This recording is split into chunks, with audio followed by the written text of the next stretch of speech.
अस्सलामुअलैकुम। Straight talk में खुशामदीद। आपके साथ मैं हूं आयशा बख्श। पाकिस्तान ने सरहदी खिलाफ वर्जी पर ईरान के सफ़ीर को मुल्क बदर करने का फैसला किया है, जबकि ईरान से अपने सफ़ीर को भी वापस बुलाने का ऐलान किया है। ईरान की सिक्योरिटी फोर्सेज ने पाकिस्तान की फ़ज़ाई हदूद की खिलाफ वर्जी करते हुए सूबा बलोचिस्तान के एक सरहदी गाँव सब्सकोह में रिहायशी इलाके को मिसाइल हमले का गुज़िश्ता रात निशाना बनाया। पाकिस्तानी दफ्तर खारजा का कहना है कि ईरान की जानिब से की गई इस गैर कानूनी फ़ज़ाई हदूद की खिलाफ वर्जी के नतीजे में 2 बच्चे हलाक जबकि 3 लड़कियां जख्मी हुई हैं।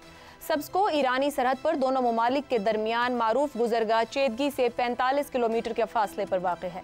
ये एक दुश्वार गुजार इलाका है और ये पहाड़ी और सहराई दोनों इलाकों पर ही मुश्तमिल है। इस इलाके में बलोच कबाइल से ताल्लुक़ रखने वाले अफराद आबाद हैं, जो कि ज़्यादातर माल मवेशी पालते हैं। ईरान की नीम सरकारी और पासदाराने इनकलाब से वाबस्ता न्यूज़ एजेंसी तस्नीम न्यूज़ के मुताबिक पाकिस्तान में जैश उल अदल नामी अस्करियत पसंद गिरोह के 2 अहम ठिकानों को मिसाइल और ड्रोन हमले के जरिए तबाह किया गया है। ईरानी सिक्योरिटी फोर्सेज की जानिब से गुज़िश्ता 3 रोज़ के दौरान सरहद पार किया जाने वाला ये तीसरा मिसाइल हमला है। पीर को पासदाराने इनकलाब ने इराक के कुर्द इलाके अरबी पर 11 बैलिस्टिक मिसाइल दागे थे और ये दावा किया था कि इराक में इसराइली अहदाफ यानी मोसाद के अड्डों को निशाना बनाया गया है। इसी तरह पीर ही के दिन पासदाराने इनकलाब ने शाम पर मिसाइल हमला करते हुए दावा किया था कि उसने वहाँ शिद्दत पसंद गिरोह नाम नेहाद दौलत इस्लामिया के ठिकाने तबाह किए हैं।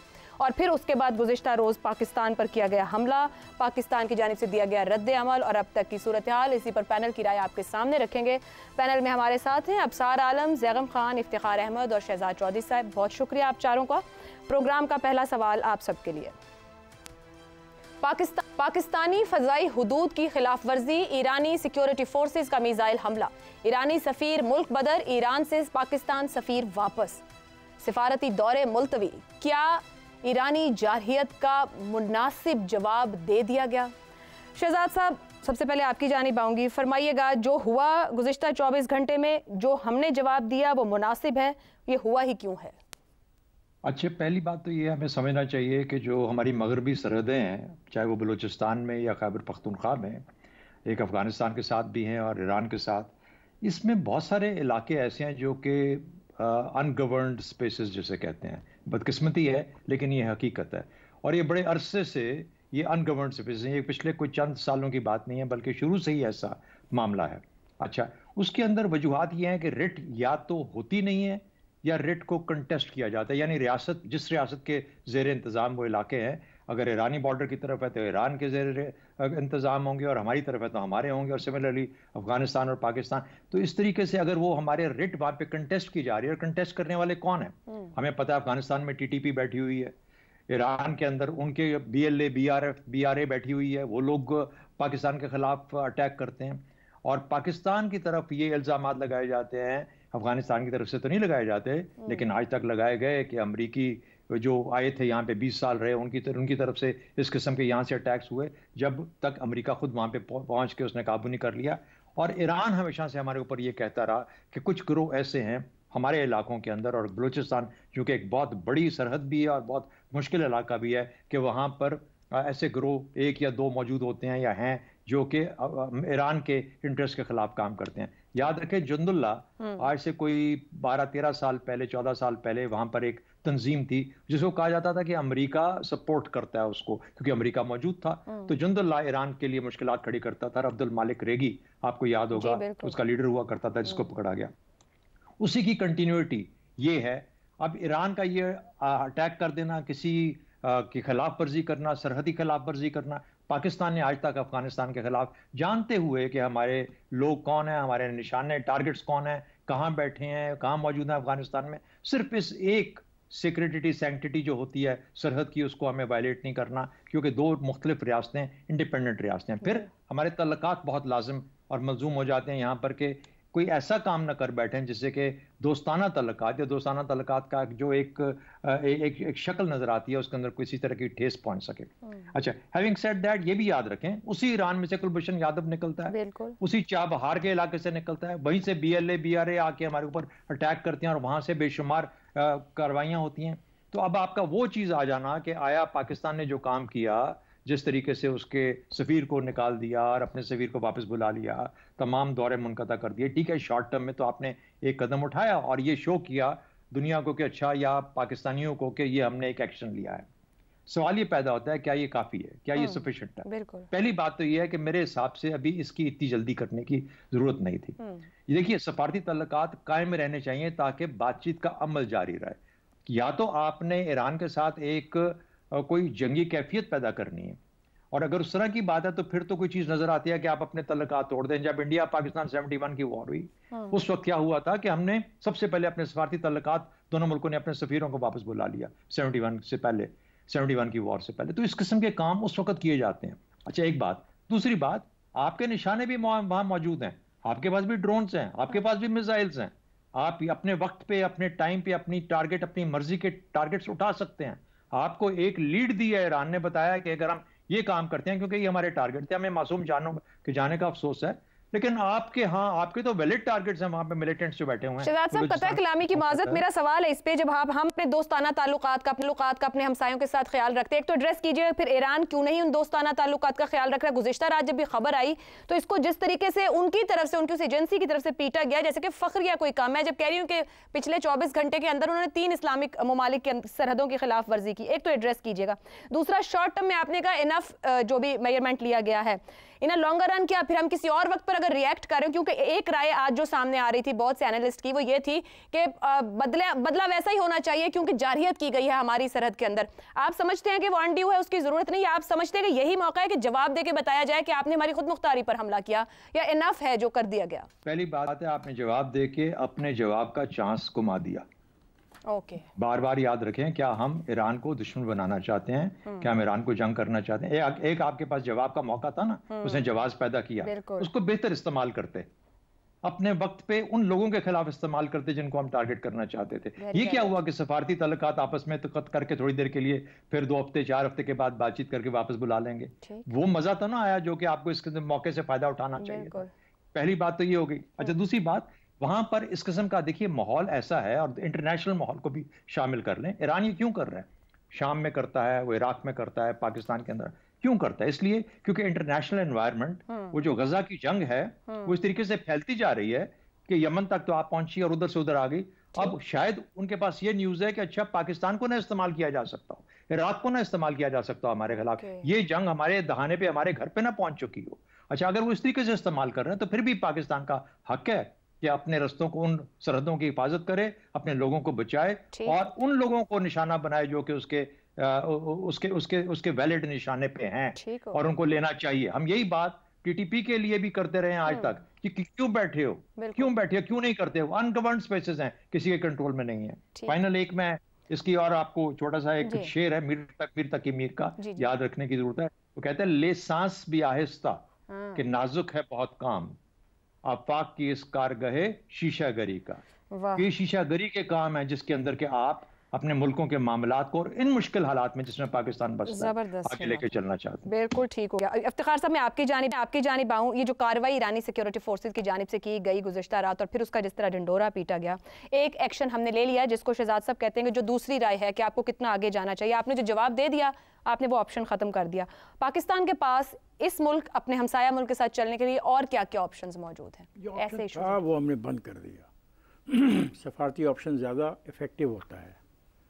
हमें रजिस्टर्ड करना चाहिए था प्रोटेस्ट, और इससे आगे हमें बात करनी चाहिए थी। अब तो हमने वो रास्ता ही बंद कर दिया। क्यों नहीं आप ये रास्ता टीटीपी के साथ बंद करते? सबसे ज़्यादा नुकसान तो टीटीपी हमें पहुँचा रही है। आपको ये बात तो नज़र आ गई कि वहाँ से कोई ईरान से कोई रॉकेट फायर किए गए हैं, 2 बच्चे उसमें शहीद हुए हैं। तो जो हज़ारों लोग आपके शहीद हो रहे हैं इस बॉर्डर के साथ अफ़गानिस्तान के, और आपको पता है कि हमलावर कौन है, और आपको ये भी पता है कि हमलावर कहाँ से आते हैं, और जैसा कि बताया गया कि वो हमलावर उन इलाकों से आते हैं, उस ज़मीनी इलाके से आते हैं जिस पे अफ़गानिस्तान का ये कहना है कि हमारा कंट्रोल नहीं है।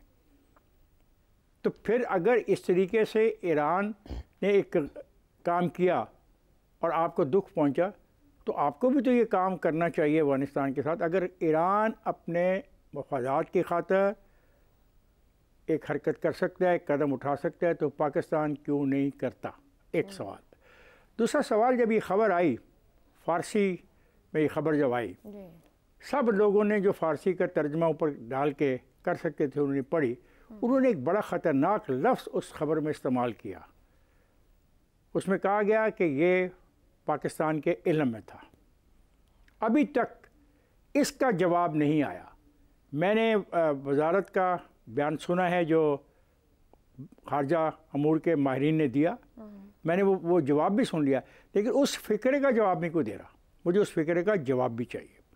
और फिर ये बात बड़ी अफसोसनाक है कि अगर ये बॉर्डर जो है हमारा अफ़गानिस्तान के साथ और बलूचिस्तान के साथ, ये बड़ा मुश्किल है, कठिन है, इसमें पहाड़ी इलाका है, तो भला कुछ भी हो, रियासत का काम है कि अपनी सरजमीन का एक एक इंच का तहफ़्फ़ुज़ करे।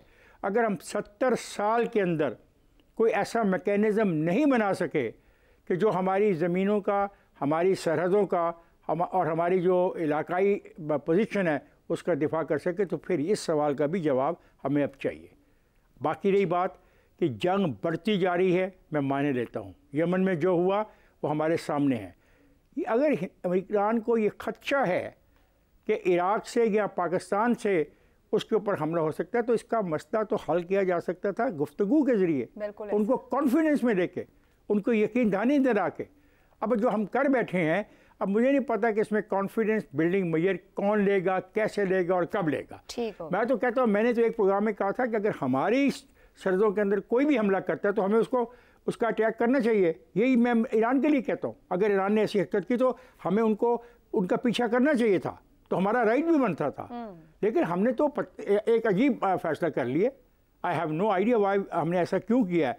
इसकी वजूहत तो वज़ीर दाखिला के साथ साथ वज़ीर ख़ारजा बता सकते हैं कि ऐसा क्यों किया गया। और एक तो हमारे प्राइम मिनिस्टर पाकिस्तान में नहीं है, वो उनको चाहिए कि सारे मामले पर बात करें।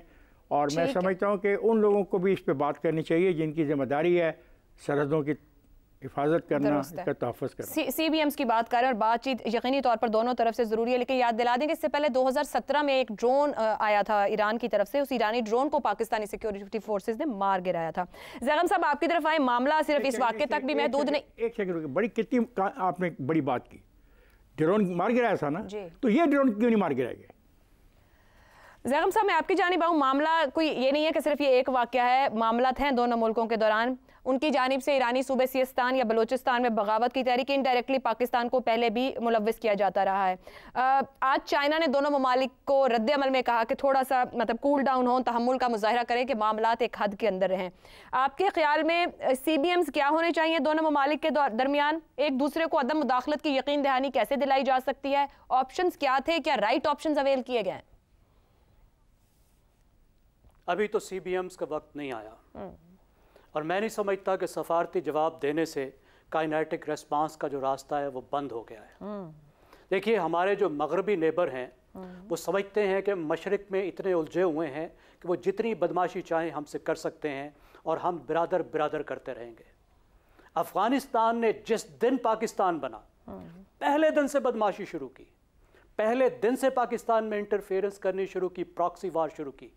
74 तक बात यहाँ पहुँची कि एक बाकायदा बदतरीन इंसर्जेंसी उसने पाकिस्तान के ख़िलाफ़ की और 77 के बाद पाकिस्तान को फिर अफ़गानिस्तान के अंदर जवाब देना पड़ा और अंदर घुसना पड़ा। और अब आप 2 साल से देखिए, जब पाकिस्तान की हैंड्स ऑफ अप्रोच है, कुछ नहीं कर रहा अफ़गानिस्तान में, और इस वक्त भी अफ़गानिस्तान पाकिस्तान पे हमलावर है। ईरान को देखिए, अभी पाकिस्तान की सॉवरेनिटी की, हमारी हकमियत आला की ख़िलाफ़ वर्जी की गई है। 90 किलोमीटर पाकिस्तान की सरहद के अंदर मिसाइल से अटैक, ड्रोन से अटैक। अगर हम इस वक्त खामोश रहते हैं तो इसका मतलब है कि एक न्यू नॉर्मल सेटअप होगा। मुझे बताइए, इस वाक़े में और बालाकोट के वाक़े में क्या फ़र्क है? सिवाय इसके कि एक तरफ से अगर मिसाइल आए, हमला हो, तो हम कहते हैं दुश्मन ने किया है, दूसरी तरफ से आए कहें तो हम कहते हैं बिरादर बिरादर बिरादर। देखिए, कोई बिरादर बैनुल-अक़वामी ताल्लुकात में नहीं होता, बिरादरली एक्शंस होते हैं। कोई दुश्मन नहीं होता, दुश्मनी दुश्मनों की जैसी कार्रवाई होती है। बिरादर वो है जो बिरादरली एक्शन करे। ज़ैगम साहब, मुझे एक जुमला कहने दीजिएगा ज़ैगम साहब। अफगानिस्तान, भारत, अब ईरान, तीनों ममालिक से, तीनों सरहदों पे अगर ताल्लुकात अबतर हैं, चीन मामलात को इफ़हाम व तफ़हीम से सुलझाने का कह रहा है, हम इन चैलेंजेस का कैसे मुकाबला कर सकते हैं फिर? अब आप मुझे बताइए, ये तो वो जो कहते हैं ना कि ईब के मार के देख, थप्पड़ मारे आप कहें ईब के मार, वो दोबारा मारेगा आप कहें ईब के मार। तो मुसालहाना क्या होता है भाई? हमारे घर में घुस के हमला किया है, मिसाइल मारे हैं, हमारे गांव को बर्बाद किया है, अनगवर्नड स्पेसेस अपनी जगह, लेकिन हम वहां पहुंच सकते हैं, उसे हमारे साथ बताना चाहिए था। एक ऐसे वक्त में जबकि पाकिस्तान की ईरान के साथ एक कन्वर्जेंस डेवलप हो रही थी, क्या इन नॉन स्टेट एक्टर्स के बारे में, दहशतगर्द तंजीमों के बारे में इस वक्त पाकिस्तान और ईरान की एक हम आहंगी डेवलप नहीं हो रही थी? क्या इस वक्त अफगानिस्तान के बारे में पाकिस्तान की कन्वर्जेंस नहीं हो रही थी? क्या रीजनल मामलात में कन्वर्जेंस नहीं हो रही थी? क्या जंदुल्ला को कंट्रोल करने में पाकिस्तान में ताउन नहीं किया? क्या इसके साथ यही जो जैशुल अदल है, इसके खिलाफ पाकिस्तान ने कितनी कार्रवाइयां नहीं की? क्या ये हकीकत नहीं है कि BLA के टेररिस्ट इस वक्त ईरान में घुसे हुए हैं और ईरान उनको पनाह देता है? और उसके बाद इस तरह की एस्केलेशन। और देखिए, पाकिस्तान 50 साल से सख्त तरीन दबाव के बावजूद ईरान जो अरब मुल्क है, उनके साथ हमारा स्ट्रेटेजिक रिलेशनशिप है। पाकिस्तान की आधी जो फॉरेन एक्सचेंज है वहां से आती है, मिलियंस ऑफ लोग वहां से काम करते हैं, हमारे दिफाई मुआहदे हैं। सख्त तरीन दबाव के बावजूद ईरान इराक वार के दरमियान में हम न्यूट्रल रहे, मुसलसल न्यूट्रल की कोशिश की। 2015 में हमारे जो सऊदी दोस्त हैं, गल्फ के दोस्त हैं, हमसे सख्त नाराज हो गए। हमने यमन में उनकी मदद नहीं की, इसलिए कि हम ईरान से आप मुकम्मल जिम्मेदारी ईरान पर रख रहे हैं। मुझे देखिए, मेजर्ड रेस्पॉन्स आपको जिस तरीके से उन्होंने किया है देना होगा। बिल्कुल दुरुस्त, बिल्कुल ठीक कहा शहजाद साहब ने। हमारे भी टारगेट वहां मौजूद है, बिल्कुल ठीक हो गया। तो जो हमारे टारगेट है, वरना तो ये न्यू नॉर्मल है, न्यू नॉर्मल ना हो जाए। ठीक है ज़ैगम साहब, पॉइंट आ गया, रास्ता बन गया। ये न्यू नॉर्मल ना हो जाए। पाकिस्तान अपने टारगेट्स जानता है, सिफारती रद्द अमल नहीं, काइनेटिक रिस्पॉन्स का रास्ता होना चाहिए। अबसार साहब, आपकी जानिब आऊं, ईरान चाह क्या रहा है? मशरिक़ वुस्ता में असर और रसूख बढ़ाना, सऊदी अरब के साथ तो अपने ताल्लुकात बेहतर कर चुका, पाकिस्तान के साथ बातचीत, जितने भी पॉइंट्स अभी गिनवाए ज़ैगम साहब ने, क्या क्या कुछ पाकिस्तान नहीं कर सका, करता है, तो बैठकर बातचीत क्यों नहीं हो सकती? ये क्यों किया गया है? इतना लंबा आपका सवाल है, झूंगा टाइम मुझे मिला है सर, आपके पास टाइम है, आप कहिए, जितना दिल करे उतना कहें। चलें फिर, मैं जितना दिल करेगा अब आपने उतना सुनना है। जी ठीक है। देखिए, मैं ब्रादर का लफ्ज़ बहुत इस्तेमाल हुआ अभी थोड़ी देर पहले, तो ब्रादर से मुझे अपने ब्रादर्स मेरे सीनियर वहाँ बैठे हुए हैं, इन ब्रादर्स की ब्रावदो जो है और चेस्ट थम्पिंग सुन के मैं तो डर गया हूँ। और ब्रावदो का क्या तर्जमा उर्दू में करूँ, ये समझ लें कि बहादुरी या नारेबाजी के जी बस उड़ा दो। काइनेटिक रिस्पांस देना, कहना बड़ा आसान है, देना बड़ा मुश्किल है। हमें कुछ थोड़ा सा ना सिचुएशन में से पीछे हट के देखना चाहिए। और शहजाद चौधरी साहब ज़ाहिर है एयर मार्शल भी हैं और डिप्लोमेट भी हैं, उनको तजर्बा है दोनों चीज़ों का। उन्होंने जो बात की है वो कूजे को, दरिया को बल्कि कूजे में बंद कर दिया। और उन्होंने ये कहा है कि ये जो मैं कूजे को दरिया में बंद करने लगा था, वो जो सफारती ताल्लुकात हमने ख़त्म कर दिए ना, ये बड़ा गलत किया है। दूसरी बात, हमने बहुत जल्द रिस्पांस दिया, बहुत अच्छी बात उन्होंने की है। मैच्योर कौमें ऐसे जल्द रिस्पांस नहीं देती। आप थोड़ा इंतजार तो करते, सोचते। सोशल मीडिया के दबाव में आके गालियाँ पड़ रही हैं, ये हमला कर दो, उड़ा के रख दो, और फॉरेन ऑफिस ने भी उड़ा के रख दिया। ये ऐसे हुकूमतें ना चलती हैं, ना ऐसे रियासतें चलती हैं। दबाव बर्दाश्त करना चाहिए, नर्व्स ऑफ स्टील होने चाहिए जो इन ओहदों पे बैठे होते हैं। ये नहीं है कि सोशल मीडिया पे दो किसी ने गालियाँ निकाल दी तो आप बंदूक उठा के चल पड़े लड़ाई कर रहे हैं। आप सिचुएशन देखें इस वक्त खित्ते में क्या है, पाकिस्तान में क्या है। मैं आपको थोड़ा सा टाइम इस पर मुझे चाहिए। देखिए, एस्केलेशन हुई है, मानता हूँ मैं, ज़ैगम साहब ने कहा एस्केलेशन हुई है, बिल्कुल ठीक है। ईरान का सारा कसूर है, बिल्कुल ठीक है। लेकिन एस्केलेशन को मजीद आप एस्केलेट कर देंगे तो क्या होगा? इमीडिएटली ये होगा कि गल्फ बंद हो जाएगी, पूरी दुनिया का जो तेल यहां से जा रहा है ये बंद हो जाएगा। सबसे बड़ा नुकसान हमारा होगा सबसे पहले, कि हमने अगर एस्केलेट किया, वो जो वॉर यमन तक पहुंची हुई है वो यहां आ जाएगी, पाकिस्तान और ईरान की वॉर बन जाएगी। आपका ख्याल है ईरान उसका रिस्पॉन्ड नहीं करेगा? बिल्कुल करेगा। फिर उधर क्या, फिर उसका फ़र्क क्या पड़ेगा? उसका फ़र्क यह है कि अफगानिस्तान के साथ आपके ताल्लुकात ठीक नहीं है, टीटीपी वहाँ से आप पे हमले किए जा रही है, आप उधर उलझे हुए हैं। तीसरी तरफ क्या है? तीसरी तरफ यह है कि इंडिया के अंदर इंतखाबात हो रहे हैं, मोदी बहाना ढूंढ रहा है पाकिस्तान के साथ बॉर्डर को गर्म करने का, कोई बहाना। अगर उसने फिर बालाकोट जैसा कोई काम कर दिया, कोई फॉल्स फ्लैग ऑपरेशन कर दिया जिसकी इतलात आ रही हैं, तो आप हैं क्या, हम हैं क्या? हमारे पास न्यूक्लियर पावर, मैंने ये भी पढ़ा, न्यूक्लियर वेपन्स हैं, ठीक है, मिसाइल्स हैं, 6th स्टैंडिंग आर्मी हमारे पास है दुनिया की, हाँ है, लेकिन क्या हमारे पास मईशत इतनी है बेहतर कि हम 2 दिन भी लड़ाई कर सके? क्या हमारी ह्यूमन डेवलपमेंट इंडेक्स पे कोई ऐसा नंबर है कि हम सब कुछ बुला के तो जंग कर ले? हमारे इंतखाबात होने हैं 15 दिन बाद, हम उसमें उलझे हुए हैं कि एक जंग खोल लें बॉर्डर पे, और एक तरफ बॉर्डर पे जंग नहीं खुलेगी। ये अफगानिस्तान का मैंने आपको बता दिया, इंडिया का भी बता दिया। तो ये जो है ना, देखिए, जंग खेड़ नहीं होती जनानियां दी, वैसे ये रेसिस्ट सा रिमार्क है, लेकिन ये ठहराव के साथ चले, मैं वापस ले लेता हूँ। जंग खेल नहीं होती जवाना दी, ठीक है? तो जवानी से खाली जंग नहीं लड़ी जाती। हमारे जवान उछल रहे हैं इस बात पे। ये जो मेरे सामने 70 साल जवान बैठे, काइनेटिक ऑपरेशन की जो सबको सारे कर दिया, उनको इतराज हो सकता है अब इस बात पे। चले 65 कर लेते हैं, 60 कर लेते हैं, 55 कर लेते हैं, ठीक हो गया। और इफ्तिखार सब तो मेरे बचपन, जब मैं बच्चा था तब से जर्नलिस्ट थे। इफ्तिखार सब मैं अर्ज कर लूं, तो मैं ये समझता हूं कि देखें, थोड़ा इसको, ये मुश्किल काम है, बड़ा मुश्किल, मैं मानता हूं कि पाकिस्तान पे, और ये आप और इंडिया के लिए एक प्रेसिडेंट बन जाएगा अगर पाकिस्तान इस पर रिस्पॉन्ड नहीं करता, तो मानता हूं ये बात। लेकिन यही तो वॉर ऑफ नर्व्स क्या होती है, यही होती है ना कि आप इतनी मुश्किल सिचुएशन में, इंडिया को तो रिस्पांस कर दिया था आपने बालाकोट में, अब ईरान को भी करें, अफगानिस्तान में भी आप कह रहे हैं ईरान, एक व्यू आया कि ईरान पे हमें काइनेटिक और रिस्पांस नहीं करना चाहिए, लेकिन अफगानिस्तान में करना चाहिए टीटीपी पे। आप वो नहीं कर सके इतने सालों से, क्योंकि आप एस्केलेट नहीं करना चाह रहे, सिचुएशन हमारे यहाँ ऐसी है, तो अब ईरान के साथ एस्केलेट ना करें, मैं ये कह रहा हूँ। और वॉर ऑफ नर्व्स है, नर्व्स को कंट्रोल रखें, थोड़े अरसे बाद ये चीजें वॉर ऑफ नर्व्स वह एक कदम पीछे हटके सिचुएशन को देखा जाए, कहना चाह रहे हैं। देखिए, पाकिस्तान ने सफारती ताल्लुकात मुनक़ता नहीं किए, सिर्फ सफ़ीर को बुलाया है जी। ये बहुत एक मीक छोटा सा रिस्पांस है, ये सफारती ताल्लुकात ख़त्म नहीं हुए, और जो इन्होंने जवाब दिए वो भी इंतहाई मासूमाना और गरीबाना मस्कीनाना जवाब जो वज़ारत ख़ारजा ने दिया है।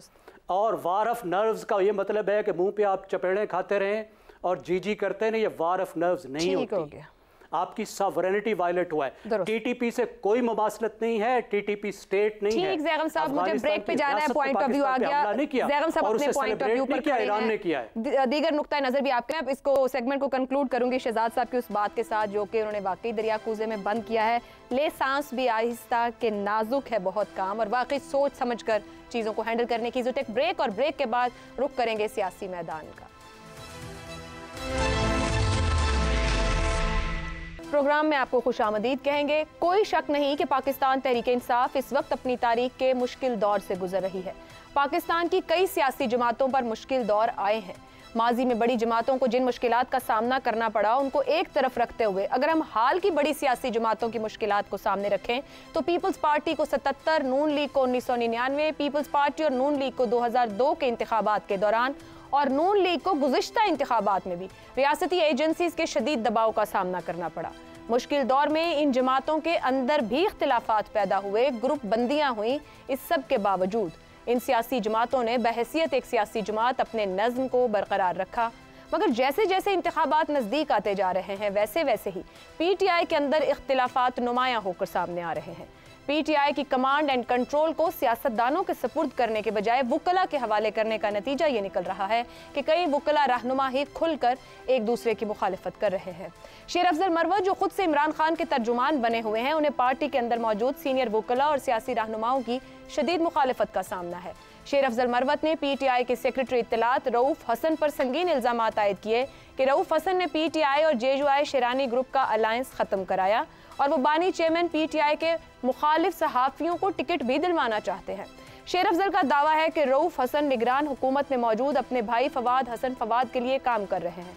इंतखाबात में 3 हफ्ते से कम का वक्त रह गया है। ऐसे में टिकटों की तकसीम को लेकर भी शदीद इख्तिलाफात सामने हैं। अकरबा परवरी और माली करप्शन जैसे इल्जामात लगाए जा रहे हैं। अलीमा खान कहती हैं कि पंजाब के लिए इमरान खान का फोकल पर्सन उमैर नियाजी हैं और वही इस फहरिस्त के जिम्मेदार हैं जो इमरान खान ने ज़ाती तौर पर उम्मीदवारों के लिए मंजूर की है, जबकि इमरान खान खुद यह इतराफ़ कर चुके हैं कि उन्हें मुकम्मल तौर पर उम्मीदवारों के बारे में पता ही नहीं है। PTI के सीनियर रहनुमाओं का कहना है कि 4 करोड़ रुपए में टिकट बेचा जा रहा है और पंजाब की क़यादत को मुकम्मल तौर पर नज़रअंदाज कर दिया गया है, जिसके बाद ये खतरा पैदा हुआ है कि वुकला की क़यादत में चलने वाली पार्टी मज़ीद मुश्किलात में धंस सकती है। PTI के कई रहनुमाओं का कहना है कि PTI चंद मौका परस्त और ज़रूरत से ज़्यादा फ़ाल वुकला के हवाले कर दी गई है, जिनका PTI के साथ ताल्लुक़ की कोई तारीख नहीं और वो अचानक ऊपर आ गए हैं। आखिर ये मामला किस तरीके से आगे बढ़ेगा और पाकिस्तान तहरीक इंसाफ को इससे फ़ायदा होगा या मज़ीद नुकसान, इसी पर गुफ्तगू करेंगे। पैनल के लिए सवाल। PTI में इख्तिलाफात पार्टी वुकला के हवाले, क्या बानी चेयरमैन का वुकला को क़यादत देने का तजर्बा नाकाम हो रहा है? ज़ैगम साहिब, ये जो फैसला किया गया, वैसे तो जितनी अभी हम पॉलिटिकल स्ट्रेटजी देखें बानी चेयरमैन की जो गुज़िश्ता 1.5-2 साल में सामने आई, उनके हक में जाती नज़र नहीं आई, मगर ये फैसला जहां पर वुकला को क़यादत दी गई और इस वक्त जिस तरह की खबरें, मामलात और सूरत हाल है कि एक दूसरे को घसीट रहे हैं PTI का चेहरा बनकर, क्या कहेंगे आपके नाकाम हो रहा है उनका ये तजुर्बा? आयशा साहिबा, ये बताइए, मरीज़ डॉक्टर ना करे तो क्या करे और कैदी वकील ना करे तो क्या करे? आपने देखा था कि जरदारी साहब भी कैद में रहे तो जितने उनके वकील थे वो सेनेटर बन गए या वज़ीर बन गए। 9 मई के बाद पूरी की पूरी पार्टी वकीलों के हवाले हो गई, क्योंकि जितने इनके लीडर बचे थे वो अदालतों में जा पहुँचे।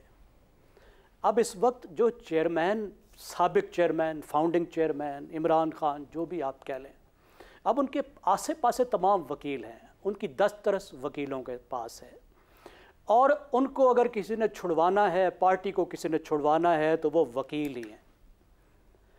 और वकीलों के अलावा जितने लीडर हैं उनसे ख़तरा है कि या तो वो प्रेस कॉन्फ्रेंस कर देंगे या वो इधर उधर भाग जाएंगे। तो एक तो उनका ख्याल है, उनको उम्मीद है कि वकील खड़े रह सकते हैं, अगर उनको टिकट मिलेगा तो कम से कम इलेक्शन तक वो चले जाएंगे, क्योंकि वकला की जो तंजीमें हैं उनकी वजह से उनको एक प्रोटेक्शन मिलती है। और हमने देखा है जितने भी PTI के वकील हैं वो बहरहाल प्रेशर जो है उसको विदस्टैंड करने के काबिल रहे हैं। अब अगली सितम ज़रीफ़ी ये है कि वकला जो हैं उनकी तो जूतियों में दाल बटती है, उनका तो हर वक्त आपस में लड़ाई चलती है। उस वक्त तो उनकी जो अंदरूनी सियासत है वो इंतहाई ग्रोही सियासत है। फिर एक और मसला ये है कि जो बहुत सारे वकील आए हैं, जो तकरीबन 70% टिकटें एक कैलकुलेशन के मुताबिक नए लीडर्स को, नए कैंडिडेट्स को दी गई हैं, इनकी सियासी तरबियत नहीं है, इनका नज़म नहीं है। जिस तरह एक पार्टी में नज़म होता है, मिलकर चलने की तरबियत होती है, कोई बड़ा कोई छोटा होता है, आपस में बैठ के फैसले किए जाते हैं, आपस में कोई तस्फिया किया जाता है, उस तरह की तो उनकी कोई तरबियत साहब, मुझे इजाजत दीजिएगा एक जुमले की। जब आप ये कह रहे हैं ना सियासी तरबियत है ना नज़म है, तो क्या एक भी ऐसा सियासतदान नहीं था जिसको ऊपर रख दिया जाता, वो सियासी तरबियत और नज़म भी कर लेता और उसके साथ वकला अटैच हो जाते, वो वाला फायदा भी हो जाता जो आप कह रहे हैं कि उम्मीद और ख्वाहिश पे वकला को दी गई? हामिद खान साहब का नाम है, ये वकील, उन्होंने मना कर दिया था शायद। जी देखिए, हामिद खान साहब ने जो है, हामिद खान साहब ने इनकार कर दिया। मेरे ख्याल से सियासी लीडर भी हो सकते थे, लेकिन इमरान खान साहब किसी पर ट्रस्ट नहीं करते। वो ये नहीं चाहते कि कोई पार्टी में उनके बराबर मद्दे मुकाबिल खड़ा हो जाए। किसी हैवी वेट को, चाहे वो वकील हो या वो सियासतदान हो, वो किसी हैवी वेट के हवाले पार्टी करना नहीं चाहते। वो एक लाइट वेट के पार्टी हवाला करना चाहते हैं जिनसे वो आसानी से पार्टी वापस ले सकें।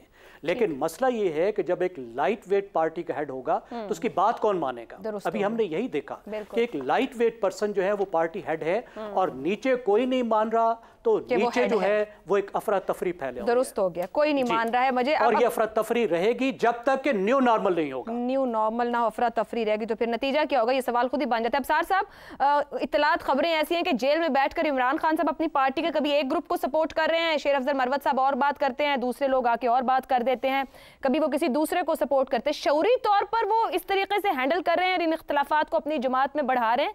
ये पॉलिसी फायदा देगी, नुकसान देगी चेयरमैन PTI को?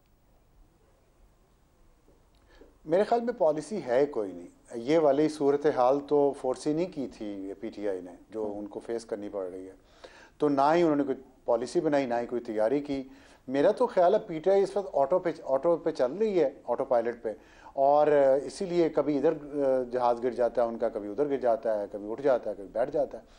तो उनको चाहिए था, देखें जो सियासी मामलात होते हैं ना, उसको सियासी मामलात के ज़रिए ही हल किया जा सकता है। अभी जिक्र हुआ कि जुल्फ़िकार अली भुट्टो, बेनज़ीर भुट्टो के जितने, आसिफ अली ज़रदारी के जितने वकील थे वो सेनेटर बन गए, हो सकता है बन गए, सेनेटर बन गए थे, पार्टी उनके हवाले नहीं की गई थी।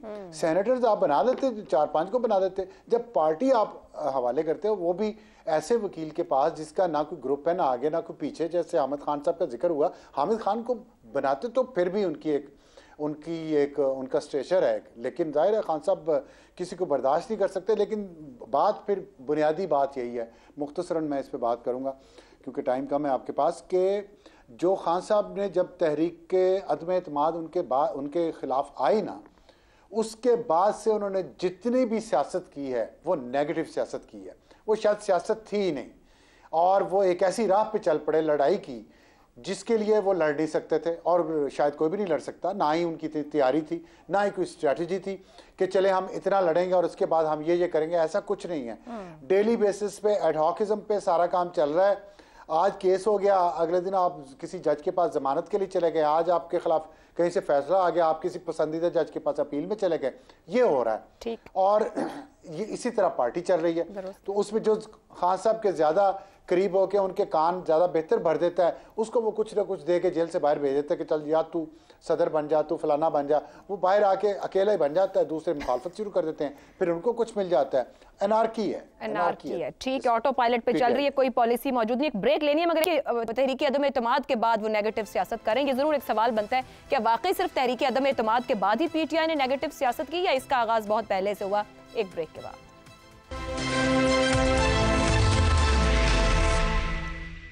प्रोग्राम के आखिरी हिस्से में आपको एक बार फिर खुशामदीद कहेंगे। शहजाद साहब, मैं आपकी जानिब आऊंगी। ऊपर पॉलिटिकल स्ट्रेटेजी और नेगेटिविटी की बात हुई, तहरीक अदम एतमाद और सूबाई असेंबलियों को तोड़ने से लेके अब तक आ जाएं, जितने अंदरूनी इख्तिलाफात और मामलात सामने खड़े हैं, क्या इससे पीटीआई निकल पाएगी, या फिर ये कहूँ कि हाइब्रिड निज़ाम के बचाव के लिए जो कल्ट खड़ा किया गया है, ये खुद इनके लिए नुकसानदेह होना शुरू हो गया? अच्छा देखिए, मेरा इंटरेस्ट ज़ाती तौर पर, जो मैं स्टडी करता हूँ पीटीआई को, मैं 8 फरवरी के बाद स्टडी करना चाहता हूँ या करता हूँ। मैं 8 फरवरी से पहले पीटीआई की जो इस वक्त जो हैसियत है, मेरी नज़र में ये एक पासिंग फेज है। अब उसमें वो किस तरह टूटती फूटती है, टूट फूट का शिकार ऑलरेडी हो चुकी है, किस हद तक गिरेगी, किस हद तक टूटेगी। मैं ये देखना चाहता हूँ जब इमरान खान बाहर आता है तो फिर इस पार्टी को दोबारा से जिंदा कैसे करता है, कर भी सकता है या नहीं कर सकता, जिस हालत से ये पार्टी गुजरी है। वोटर बेस तो मौजूद है, लीडर भी मौजूद है, लेकिन दरमियान का जो इंतजामी उसका ज़ाब्ता है, वो सारे का सारा निज़ाम वो तहस नहस होकर रह गया। तो ये एक बहुत बड़ा इम्तिहान और एक चैलेंज होगा इमरान खान के लिए। वो डिटर्मिन करेगा कि इमरान खान की आगे की पॉलिसी क्या होती है या किस तरीके से बचा पाता है, पहली बात। दूसरी बात, वो क्यों नहीं देता, वकीलों के पास जाने का क्या नुकसान हुआ, शायद उसको किसी पे अब यकीन ही नहीं रह गया कि ये जो उसके बाकी जो सियासी अकाबरीन थे, उसके सियासी साथी थे, अच्छा वो किस हद तक कॉम्प्रोमाइज हो चुके हुए हैं, उसको ये नहीं, उसको उस चीज पे यकीन नहीं था। इसलिए उसने ऐसे लोगों के हाथ दे दी जिसको ये यकीन था कि चलो ये अपने लालच के नीचे, ये अपनी मर्जी के या जिस ना कमिटमेंट के साथ जैसा भी है ये काम शाम चला लेंगे और कोई ना कोई नतीजा 8 फरवरी तक कोई ना कोई आता रहेगा। तीसरी बात, डिसरप्टर्स और स्पॉयलर्स को उसने ज्यादा पजीराई दी, क्योंकि बाकी खुद तो वो स्टेबल है नहीं, ना वो स्टेबिलिटी को किसी तरीके से ला सकता है मुल्क के अंदर, वो इस स्टेबिलिटी को लाने का हिस्सा ही नहीं है। उसके हाथ में सिर्फ एक ही चीज है कि वो स्पॉइलर और डिसरप्टर कितने क्रिएट कर सकता है। इसलिए आपको इस तरह के कुछ कैरेक्टर नजर आते हैं जो कि आपको स्पॉइलर और डिसरप्टर के अंदर बड़े आपको लगता है कि जैसे बड़े इफेक्टिव है। अच्छा, लेकिन आपका जो बुनियादी सवाल कि ये जो चीज है कि क्या ये अदम एतमाद के बाद शुरू हुआ, मेरे अपना सोच और मेरे साथी भी इस चीज में मुझसे एग्री करेंगे, दुनिया भर में पॉपुलिस्ट पॉलिटिक्स का जो एक अंदाज निकल चुका है, और मैं अपने सुनने और देखने वालों को मैं रिक्वेस्ट करूंगा कि जरूर इसके बारे में थोड़ा तजिया करें और पढ़ें इन चीजों को और देखें दुनिया में क्या मामला चल रहे हैं। वो लिबरल डेमोक्रेसी की जो प्रेडिक्टेबिलिटी होती थी, अंग्रेजी के लफ्ज है लेकिन मुझे उर्दू चूंकि नहीं इनकी समझ आई ज्यादा, तो जिस तरीके से आप ये तयन कर लेते थे कि ये सियासी निजाम इसी तरीके से चलेगा, उसके अंदर इतनी अनप्रिडिक्टेबिलिटी आ गई है कि अब वो ना मुआशरा और ना मईशत, सियासत किस लिए हुआ करती थी? माशरे को चलाने के लिए और मईशत को चलाने के लिए। अगर उसके अंदर ही स्टेबिलिटी नहीं आ रही है और स्टेबिलिटी नहीं ला रहा बल्कि इंतशार ला रहा है, तो ये दोनों चीजें इफेक्ट होती हैं। इसलिए आपको अफरा तफरी नजर आती है और मईशतें या गिरती या चढ़ती नजर आती हैं, क्योंकि वो एक स्पाइक होती है उसके अंदर। इसलिए ये वो चीजें जो कि बदकिस्मती से अब हमें इस तरफ के सियासी निज़ामों को पढ़ना और समझना चाहिए, ताकि हम अपने आप को उस तरीके से तैयार कर सकें। इफ्तिखार साहब, जो भी चॉइस लिया इमरान खान साहब ने, वो उनको कानूनी और अदालती मामलात से नहीं बचा पा रहे, तो इंतखाबात में फ़ायदा देंगे, नुकसान? ये बात है, शऊरी तौर पे इमरान खान ने ये फैसला ये किया कि पार्टी को वकला के हवाले कर दिया जाए, ताकि जब शोर हो, शर हो और 8 फरवरी के इंतखाबी नताइज को जब ना माना जाए, जिसके बारे में उन्होंने कह भी दिया कि उनका प्लान सी है वो आ जाएगा, तो उस वक्त उनको बचाने के लिए सिर्फ वकला ही तो होंगे, क्योंकि बाकी लोगों को, आम वर्कर को गिरफ़्तार करना बहुत आसान होता है, लेकिन किसी वकील को गिरफ़्तार करना इतना आसान नहीं होता। वकील किसी न किसी बारूम से मुतल्लिक होता है, उसका एक धड़ा होता है, और वो धड़े सारे के सारे अगर निकल आए, मतलब लाहौर के अंदर ही 1 सवा लाख वकील है। अगर आप लाहौर में गिरफ्तारियां करते हैं सियासी कारकुनों की, तो 1 सवा लाख सियासी कारकुन ऐसा नहीं है जो सड़क पर निकल सके, लेकिन वकला की कैपेसिटी है कि उन 1 लाख वकला में से 10-20 हज़ार वकला फौरी तौर पर सड़कों पर निकल के मुजाहरा कर सकते हैं। तो ये बहुत खूबसूरत बात कही कि स्पॉइलर के लिए एक ऐसा वेपन होना चाहिए जिससे चीज़ों को स्पॉइल किया जा सके। और दूसरा बात उन्होंने ये कही कि उनका जो रवैया है वो अनारकी की तरफ है, तो अनारकी के लिए, फैलाने के लिए स्पेस तो चाहिए, और स्पेस तब मिलेगी जब आपको हंगामों के लिए थोड़ा सा मौका मिल जाए। आप हंगामा करना चाहें, आपको घर से बाहर ही गिरफ्तार कर लिया जाए, तो आप अनारकी नहीं फैला सकते। अनारकी तब फैलेगी कि अनारकी को फैलाने वाले लोग आपके साथ हों। मैं ये नहीं कह, फैला के भी क्या पीटीआई को फायदा होगा? जी बिल्कुल, मैंने नहीं कहा, मैं पूछ रही हूं। नहीं, मैं नहीं कह रहा, आप मुझसे ना पूछेंगे, उससे पूछें जिसने प्लान सी की बात की है।